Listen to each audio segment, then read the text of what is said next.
3, 2, 1. Assalamualaikum warahmatullahi wabarakatuh. Perkenalkan, nama saya Dina Suryani, NIM saya 2010 1020 1016. Jadi, karena saya ada tugas untuk pembuatan final di mata kuliah jurnalistik online, hari ini saya akan membagikan beberapa pengertian atau penjelasan tentang jurnalistik online, berupa definisi jurnalistik online-nya, ada sejarah jurnalistik online-nya, ada cabang-cabang jurnalistik online-nya, ada karakteristik, keunggulan, serta kelemahan jurnalistik online-nya. Baik, saya akan menjelaskan tentang pengertian jurnalistik online atau definisinya. Jurnalistik online adalah aktivitas jurnalistik yang memanfaatkan internet sebagai medianya sehingga dapat diakses secara global ke seluruh dunia. Jurnalistik online atau online journalism disebut juga cyber journalism, jurnalistik internet, jurnalistik web, dan jurnalisme daring. Merupakan jurnalistik generasi baru setelah jurnalistik konvensional atau sering disebut sebagai jurnalistik cetak seperti surat kabar, dan jurnalistik penyiaran atau broadcast journalism, contohnya seperti radio dan televisi. Jurnalistik online merupakan metode baru penyajian informasi dan fakta dengan menggunakan bantuan atau perantara teknologi internet. Salah satu contoh dari perwujudan jurnalisme daring adalah weblog, disingkat blog. Menurut Richard Wright, pengertian jurnalisme online adalah proses penyampaian pesan melalui media internet dengan menggabungkan tulisan, audio, dan video serta memungkinkan pengakses untuk membaca kembali berita yang telah lalu. Selanjutnya, saya akan menjelaskan tentang sejarah jurnalistik online. Dulu, jurnalistik hanya berlaku di surat kabar koran, majalah, radio, televisi, dan film. 5 media komunikasi massa yang dikenal dengan sebutan The Big Five of Mass Media atau 5 besar media massa.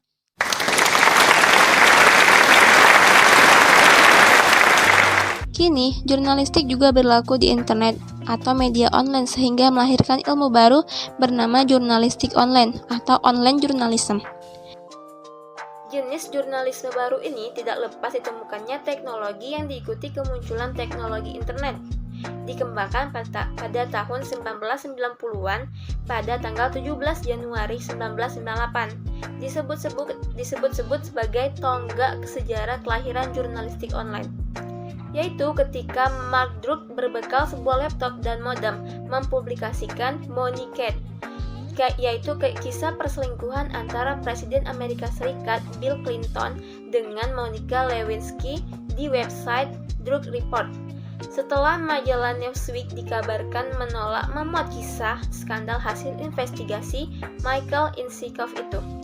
2 tahun kemudian, sekitar awal 2000-an, situs-situs pribadi blog muncul yang menampilkan laporan jurnalistik pemiliknya yang kini dikenal dengan website blog atau weblog ataupun disebut sebagai blog.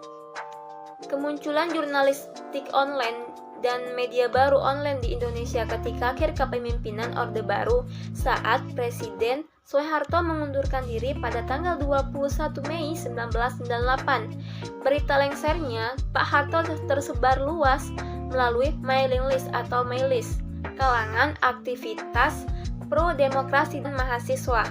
Setelah itu, beragam media online pun hadir seperti Detikcom hingga saat ini.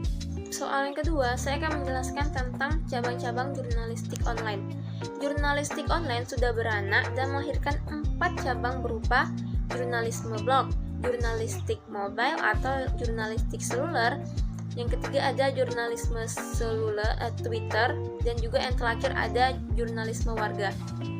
Poin pertama, saya akan menjelaskan tentang jurnalisme blog atau blog journalism. Jurnalistik blog adalah proses penyusunan dan penyebarluasan karya jurnalistik dalam berita, opini, fitur melalui media blog. Jurnalistik blog merupakan bagian dari jurnalistik online atau di dalam online journalism, internet journalism, website journalism. Jurnalistik blog dilakukan secara individu oleh blogger yang berbagi informasi aktual baik dengan gaya tulisan jurnalistiknya sebagaimana wartawan profesional maupun dengan gaya komunikasi antar pribadi menggunakan bahasa tutur. Poin yang kedua, saya akan menjelaskan tentang jurnalistik mobil ataupun mobile journalism atau sering disebut sebagai jurnalisme seluler. Jurnalisme seluler merupakan jenis jurnalisme baru yang berdasarkan perangkat yang digunakan wartawan dalam proses pemberitaan. Mobile journalism atau jurnalistik seluler adalah kegiatan jurnalistik yang meliputi kegiatan reportase berita, penulisan naskah berita, editing berita, bahkan hingga penayangan beritanya. Jurnalisme seluler atau mobile journalism adalah praktik jurnalistik dengan menggunakan telepon seluler, telepon genggam, dan telepon pintar. Jurnalisme seluler atau mobile journalism merupakan cabang jurnalistik online dan lazim dilakukan oleh jurnalisme mikro atau microjournalism. Poin yang ketiga, saya akan menjelaskan tentang jurnalisme Twitter atau Twitter journalism. Twitter juga memiliki kelebihan dalam hal kecepatan distribusi berita atau informasi yang menjadikan dia menarik sebagai tujuan untuk mencari perkembangan berita. Masalahnya, apakah berita yang disalurkan pengguna Twitter memiliki aspek pertanggungjawaban publik dan unsur esensial yang harus dipenuhi sebagaimana dalam jurnalismenya? Poin yang keempat, saya akan menjelaskan tentang jurnalistik warga atau jurnalisme warga. Jurnalisme warga adalah jurnalistik juga yang merupakan jurnalistik dengan menumbuhkan perkembangan konsep yang diperkokoh dengan perkembangan media sosial seperti Facebook, Twitter, dan YouTube, dan media-media lainnya. Yang ketiga, saya akan menjelaskan tentang karakteristik jurnalistik online, keunggulannya, dan kelemahan jurnalistik online-nya. Yang pertama, saya akan menjelaskan tentang karakteristik jurnalistik online. Dalam jurnalistik online, menurut Mike Ward, tahun 2002 halaman 21 menyebutkan karakteristik jurnalistik online ada 7 macam. Yang pertama ada kesegaran, yang kedua banyak halaman, yang ketiga banyak media, dan yang keempat ada alat pengiriman fleksibel, yang kelima ada terarsipkan, dan yang keenam ada hubungan dengan pembaca, dan yang terakhir ada tautan. Jadi saya akan menjelaskan poin yang pertama, yaitu kesegaran. Jurnalisme online memungkinkan penulisan dan publikasi berita secepat mungkin. Demikian untuk memperbaharui atau update dan koreksi jika ada yang salah atau keliru. Kesegaran memberikan fleksibilitas sebagai alat yang ampuh, khususnya untuk breaking news atau berita yang sangat penting. Poin yang kedua yaitu banyak berita. Satu berita bisa disajikan dalam beberapa halaman web. Sebuah situs web dapat memiliki ratusan halaman terpisah, terhubung satu sama lain, tetapi juga dapat dibaca dan dipahami secara terpisah. Tulis Word. Poin yang ketiga yaitu banyak media.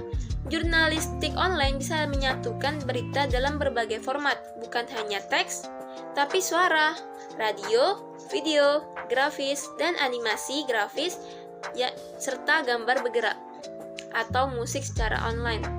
Bahkan, jika wartawan malas menulis, ia bisa menulis teks sedikit saja dan menyajikan berita dalam bentuk foto maupun video.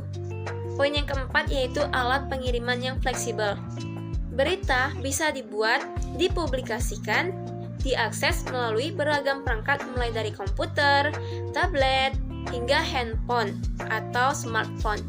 Kelima, saya akan menjelaskan tentang terarsipkan. Berita yang dipublikasikan sekaligus terarsipkan, terdokumentasikan, dan mudah dicari atau diakses kembali.